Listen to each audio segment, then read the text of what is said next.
Hello, people. Today I'm talking about Young Justice Phantom, season number 4, episode number 17, Leviathan Wakes.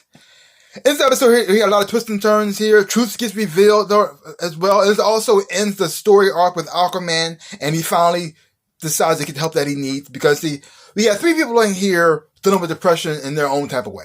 Because you have Beast Boy, who's like knows what's going on with him, sees the pitfall that he's going through, but he feels as though he can do it all by himself. He doesn't need nobody. So he's pushing everybody away.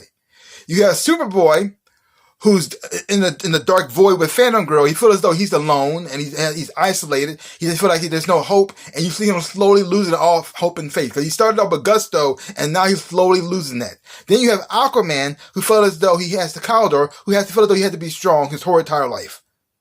And the only thing that's important is the mission. He'll take care of himself later on. The mission comes first. I gotta do this first before you do this. And you see him leading a crew trying to find the crown, and at the same time being cold, but also very focused. And it looks like he's not going to break at all, but he doesn't really show no sign of breaking. But I mean, there are moments where he does lash out at people, but he does realize out of all of them that he does need help. He actually did do something about that too, as well too. So you got the whole twisting storylines going on here with the king, who's supposed to be the rightful heir, and stuff like that as well too. Because the king, who they thought was actually the founder, who thought the king back, was not who they said he was, and Aquaman's brother, who they thought was his brother, actually not his brother. I mean, a lot of twists and turns happening right here too. And you also have Vandal Savage with his plan and his agenda of who he wants to be in charge and how things to run. But this is the first time ever that he went against the Lords of Order,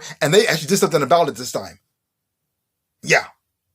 Because he had his own plan and agenda, what he wanted to do for Atlantis as well, who he wanted to run the show, who wanted to be in charge. But that didn't work out as well either.